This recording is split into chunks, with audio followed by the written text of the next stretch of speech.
विजयनगर के ब्राह्मण बड़े ही लालची थे। वे हमेशा किसी न किसी बहाने राजा से धन वसूल करते थे। राजा की उदारता का अनुचित लाभ उठाना उनका परम कर्तव्य था। एक दिन राजा कृष्णदेव राय ने उनसे कहा, मरते समय मेरी माँ ने आम खाने की इच्छा व्यक्त की थी जो उस समय पूरी नहीं की जा सकी थी। क्या अब ऐसा कुछ हो सकता है जिससे उसकी आत्मा को शांति मिले? महाराज, यदि आप 108 ब्राह्मणों को सोने का एक एक आम भेंट कर दे तो आपकी माँ की आत्मा को अवश्य शांति मिल जाएगी। ब्राह्मणों को दिया दान मृतात्मा तक अपने आप पहुंच जाता है, ब्राह्मणों ने कहा। राजा कृष्णदेव राय ने सोने के 108 आम दान कर दिए। ब्राह्मणों की मौज हो गई उन आमों को पाकर। तेनालीराम को ब्राह्मणों के इस लालच पर बहुत क्रोध आया। वह उन्हें सबक सिखाने की ताक में रहने लगा। जब तेनालीराम की मां की मृत्यु हुई तो 1 महीने के बाद उसने ब्राह्मणों को अपने घर आने का न्योता दिया कि वह भी मां की आत्मा की शांति के लिए कुछ करना चाहता है। खाने पीने और बढ़िया माल पाने के लोभ में 108 ब्राह्मण तेनालीराम के घर जमा हुए। जब सब आसनों पर बैठ गए तो तेनालीराम ने दरवाजे बंद कर लिए और अपने नौकरों से कहा, जाओ, लोहे की गरम गरम सलाखें लेकर आओ और इन ब्राह्मणों के शरीर पर दागो। ब्राह्मणों ने सुना तो उनमें चीख पुकार मच गई। सब उठकर दरवाजों की ओर भागे, लेकिन नौकरों ने उन्हें पकड़ लिया और एक एक बार सभी को गरम सलाखें दागी गईं। बात राजा तक पहुंची। वो स्वयं आए और ब्राह्मणों को बचाया। क्रोध में उन्होंने पूछा, यह क्या हरकत है तेनालीराम? तेनालीराम ने उत्तर दिया, महाराज, मेरी मां को जोड़ों के दर्द की बीमारी थी। मरते समय उनको बहुत तेज दर्द था। उन्होंने अंतिम समय में यह इच्छा प्रकट की थी कि दर्द के स्थान पर लोहे की गरम सलाखें दागी जाएं ताकि वह दर्द से मुक्ति पाकर चैन से प्राण त्याग सके।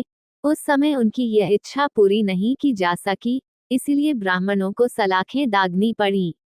राजा हंस पड़े। ब्राह्मणों के सिर शर्म से झुक गए। तेनालीराम की अगली कहानी। विजयनगर के राजा कृष्णदेव राय को अद्भुत व विलक्षण चीजें संग्रह करने का बहुत शौक था।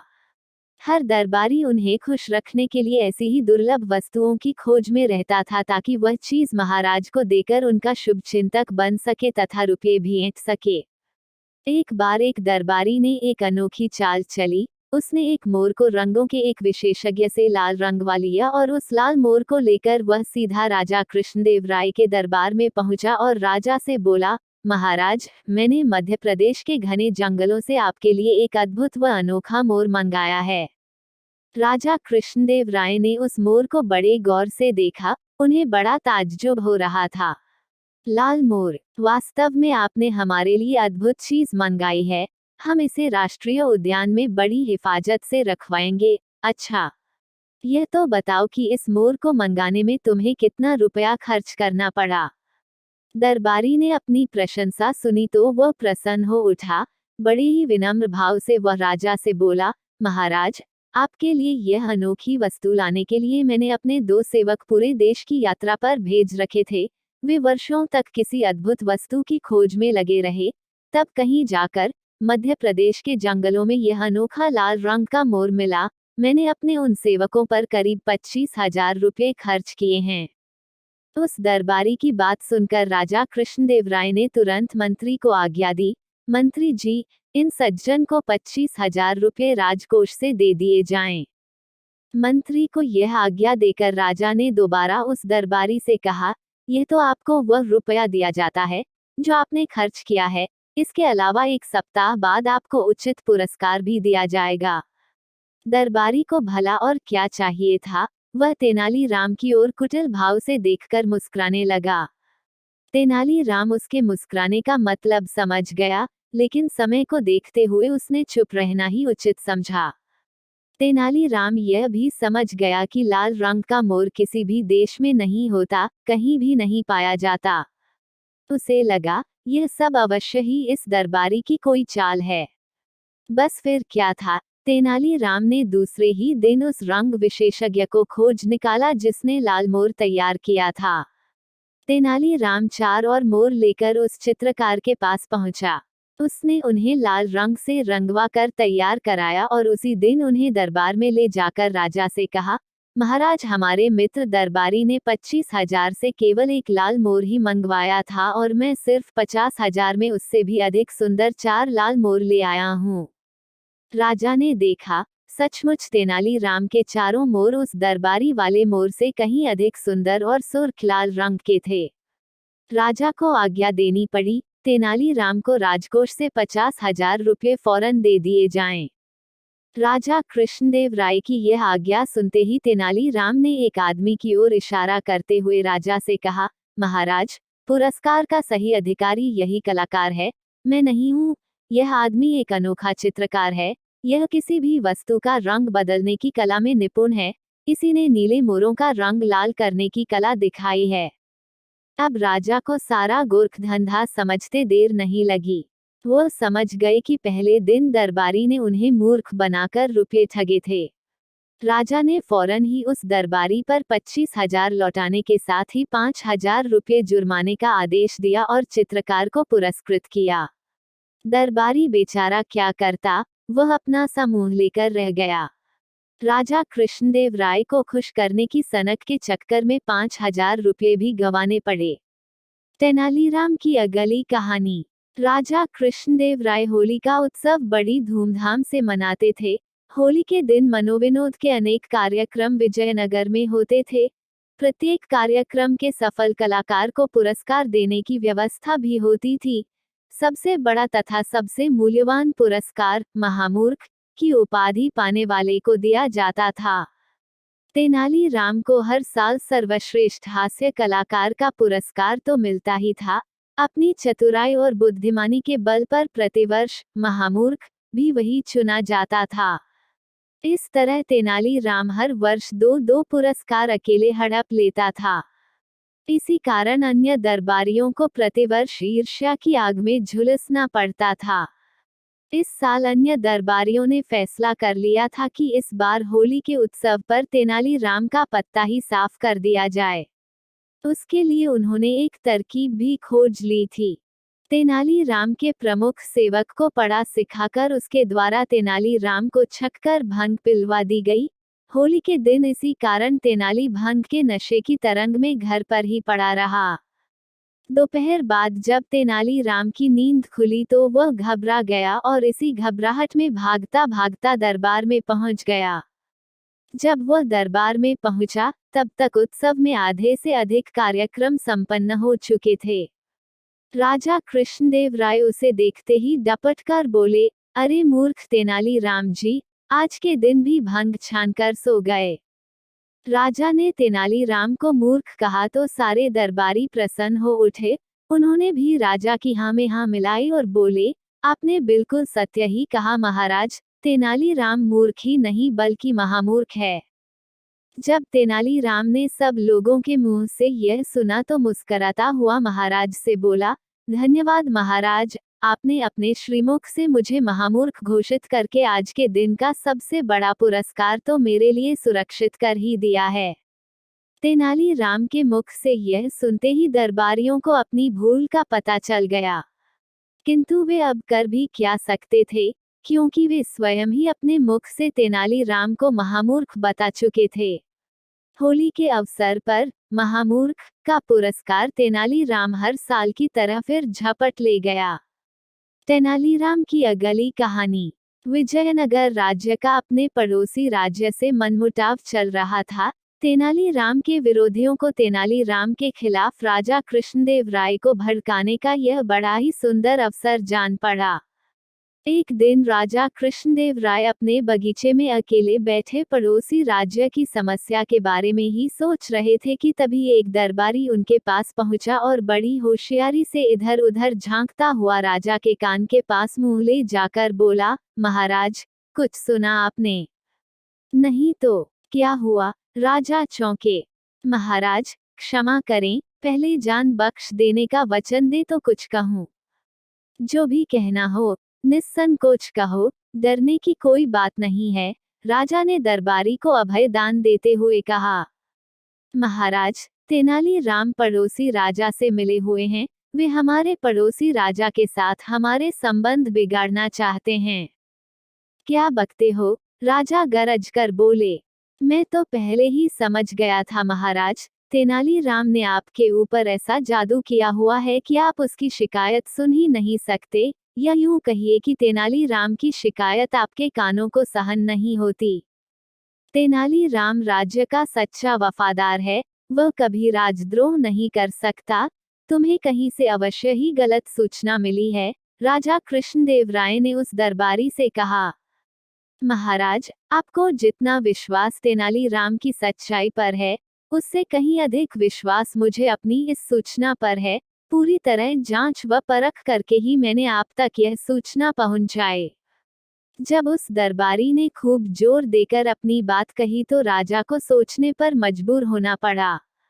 राजा ने कहा, ठीक है, मैं इस बात की जांच करूंगा और अगर तेनालीराम दोषी पाया गया तो उसे अवश्य ही कठोर दंड दिया जाएगा।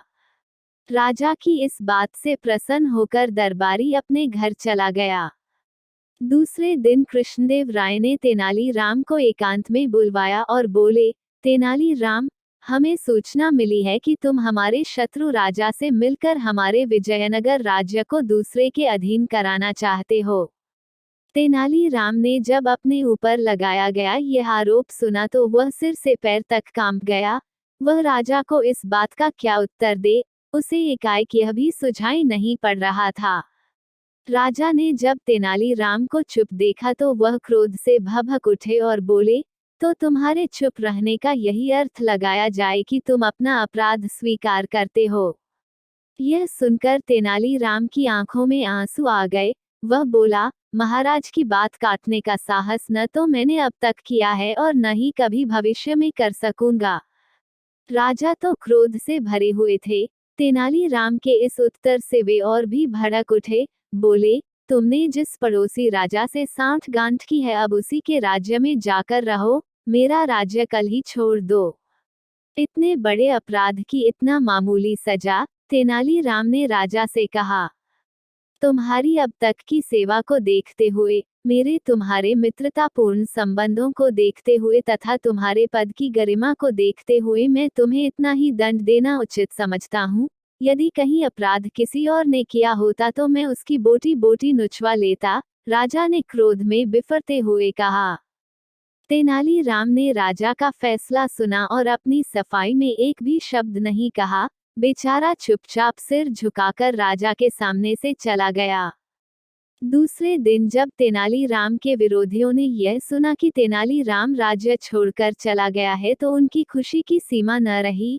वह सब राजा पर अपना प्रभाव बढ़ाने के उपाय सोचने लगे और अपनी पदोन्नति के मंसूबे बांधने लगे। तेनालीराम विजयनगर राज्य के शत्रु राज्य की राजधानी पहुंचा और वहां के राजा से मिला। उसने उस राजा के गुणों का वर्णन छंदबद्ध करके उसे सुनाया। राजा अपनी प्रशंसा सुनकर खुशी से झूम उठा। उसने तेनालीराम से उसका परिचय पूछा।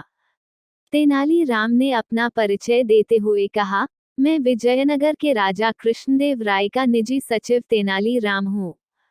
उस राजा ने तेनालीराम की बहुत प्रशंसा पहले ही सुन रखी थी, लेकिन तेनालीराम से भेंट का यह पहला अवसर था।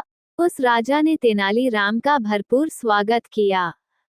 तेनालीराम ने इस स्वागत के लिए राजा को धन्यवाद दिया। राजा बोला, तेनालीराम, राजा कृष्णदेव राय हमें अपना शत्रु मानते हैं, फिर भी तुम हमारे दरबार में निडर होकर कैसे चले आए? तुम तो राजा कृष्णदेव राय के निजी सचिव हो।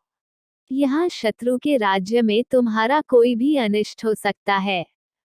राजा ने हालांकि सच कहा था, फिर भी तेनालीराम ने मुस्करा कर कहा, राजन, आप विद्वान हैं, आपके पास अपार शक्ति है, आप सुयोग्य प्रशासक हैं और प्रजा की भलाई चाहने वाले हैं।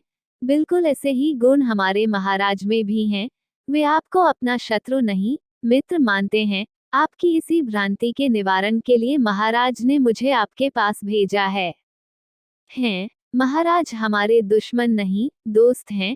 आश्चर्य से चौंकता हुआ राजा बोला, लेकिन हमारे जासूसों ने तो हमें यह खबर दी थी कि राजा कृष्णदेव राय हमारे राज्य पर हमला करने की तैयारी कर रहे हैं। हाँ राजन, हमारे गुप्तचरों ने हमारे महाराज से यही बात आपके लिए भी कही थी, तभी हमारे महाराज ने मुझे आपके पास भेजा है। युद्ध कभी किसी के लिए लाभकारी हुआ है जो आप जैसे दो विद्वान राजाओं को लाभकारी होगा? तेनालीराम ने कहा। उस राजा पर तेनालीराम की बातों का असर हुआ। वह बोला, लड़ाई तो मैं भी नहीं चाहता, लेकिन यह बात साबित कैसे हो कि राजा कृष्णदेव राय सच्चे दिल से सुलह के इच्छुक हैं। आप कल ही कुछ उपहार व संधि पत्र देकर अपना एक दूत विजयनगर भेज दें। उस दूत को मैं भी अपना एक पत्र दूंगा। यदि महाराज कृष्णदेव राय आपका उपहार स्वीकार कर ले तो मित्रता समझी जाए, और यदि वे उपहार लौटा दे तो आप मुझे जो चाहें दंड दे दें। लेकिन यह तो मेरी तरफ से सुलह का पैगाम हुआ, यह तो मेरी हेठी मानी जाएगी, राजा ने कहा। लेकिन संधि प्रस्ताव लेकर तो मैं स्वयं आपकी सेवा में उपस्थित हुआ हूँ। पहल तो हमारे राज्य की ओर से है। राजा की समझ में यह बात आ गई। उसने दूसरे ही दिन अपना एक विशेष दूत कुछ उपहार साथ देकर विजयनगर भेज दिया। उधर राजा कृष्णदेव राय को भी यह पता चल चुका था कि तेनालीराम बेकसूर था। उसके विरुद्ध दरबारियों ने आपस में मिलकर झूठी चाल चली थी। इधर जैसे ही शत्रु राजा का दूत बहुमूल्य उपहार लेकर राजा कृष्णदेव राय के पास पहुंचा तो राजा प्रसन्नता से भर उठे। उन्होंने मन ही मन तेनालीराम की बुद्धिमानी की प्रशंसा की और उस दूत के साथ ही अपना मंत्री भी उस राजा के लिए उपहार देकर भेज दिया। राजा कृष्णदेव राय ने अपना एक विशेष पत्र भी उस राजा के नाम लिखा कि तेनालीराम को तुरंत वापस भेज दिया जाए। और जब तेनालीराम वापस विजयनगर पहुंचा तो राजा कृष्णदेव राय ने उसका विशेष स्वागत किया और उसे ढेरों पुरस्कार दिए। जिन दरबारियों ने तेनालीराम के विरुद्ध षड्यंत्र रचा था, वे दरबारी शर्म से पानी पानी हो गए। तेनालीराम की अगली कहानी। महाराजा कृष्णदेव राय एक कीमती रत्न जड़ित अंगूठी पहना करते थे। जब भी वह दरबार में उपस्थित होते तो अक्सर उनकी नजर अपनी सुंदर अंगूठी पर जाकर टिक जाती थी। राजमहल में आने वाले मेहमानों और मंत्रीगणों से भी वह बार बार अपनी उस अंगूठी का जिक्र किया करते थे। एक बार राजा कृष्णदेव राय उदास होकर अपने सिंहासन पर बैठे थे, तभी तेनालीराम वहां आ पहुंचे। उन्होंने राजा की उदासी का कारण पूछा। तब राजा ने बताया कि उनकी पसंदीदा अंगूठी खो गई है और उन्हें पक्का शक है कि उसे उनके 12 अंगरक्षकों में से किसी एक ने चुराया है। चूंकि राजा कृष्णदेव राय का सुरक्षा घेरा इतना चुस्त होता था कि कोई चोर उचक्का या सामान्य व्यक्ति उनके नजदीक नहीं जा सकता था, तेनालीराम ने तुरंत महाराज से कहा कि मैं अंगूठी चोर को बहुत जल्द पकड़ लूंगा। यह बात सुनकर राजा कृष्णदेव राय बहुत प्रसन्न हुए। उन्होंने तुरंत अपने अंगरक्षकों को बुलवा लिया। तेनालीराम बोले, राजा की अंगूठी आप 12 अंगरक्षकों में से किसी एक ने की है, लेकिन मैं इसका पता बड़ी आसानी से लगा लूंगा। जो सच्चा है उसे डरने की कोई जरूरत नहीं, और जो चोर है वह कठोर दंड भोगने के लिए तैयार हो जाए। तेनालीराम ने बोलना जारी रखा, आप सब मेरे साथ आइए, हम सबको काली माँ के मंदिर जाना है। राजा बोले, ये कर रहे हो तेनालीराम, हमें चोर का पता लगाना है, मंदिर के दर्शन नहीं कराने हैं। महाराज, आप धैर्य रखिए, जल्द ही चोर का पता चल जाएगा। तेनालीराम ने राजा को सब्र रखने को कहा। मंदिर पहुंचकर तेनालीराम पुजारी के पास गए और उन्हें कुछ निर्देश दिए। इसके बाद उन्होंने अंगरक्षकों से कहा, आप सबको बारी बारी से मंदिर में जाकर मां काली की मूर्ति के पैर छूने हैं और फौरन बाहर निकल आना है। ऐसा करने से मां काली आज रात स्वप्न में मुझे उस चोर का नाम बता देंगी। अब सारे अंगरक्षक बारी बारी से मंदिर में जाकर माता के पैर छूने लगे। जैसे ही कोई अंगरक्षक पैर छूकर बाहर निकलता, तेनालीराम उसका हाथ सूंघते और एक कतार में खड़ा कर देते। कुछ ही देर में सभी अंगरक्षक एक कतार में खड़े हो गए। महाराज बोले, चोर का पता तो कल सुबह लगेगा, तब तक इनका क्या किया जाए? नहीं महाराज, चोर का पता तो ला चुका है, 7वें स्थान पर खड़ा अंगरक्षक ही चोर है। ऐसा सुनते ही वह अंगरक्षक भागने लगा, पर वहां मौजूद सिपाहियों ने उसे धर दबोचा और कारागार में डाल दिया। राजा और बाकी सभी लोग आश्चर्यचकित थे कि तेनालीराम ने बिना स्वप्न देखे कैसे पता कर लिया कि चोर वही है। तेनालीराम सबकी जिज्ञासा शांत करते हुए बोले, मैंने पुजारी जी से कहकर काली माँ के पैरों पर तेज सुगंधित इत्र छिड़कवा दिया था, जिस कारण जिसने भी माँ के पैर छुए उसके हाथ में वही सुगंध आ गई। लेकिन जब मैंने 7वें अंगरक्षक के हाथ महके तो उनमें कोई खुशबू नहीं थी। उसने पकड़े जाने के डर से माँ काली की मूर्ति के पैर छुए ही नहीं, इसलिए यह साबित हो गया कि उसी के मन में पाप था और वही चोर है। राजा कृष्णदेव राय एक बार फिर तेनालीराम की बुद्धिमत्ता के कायल हो गए और उन्हें स्वर्ण मुद्राओं से सम्मानित किया। दोस्तों, वीडियो अच्छी लगे तो लाइक और सब्सक्राइब जरूर करें।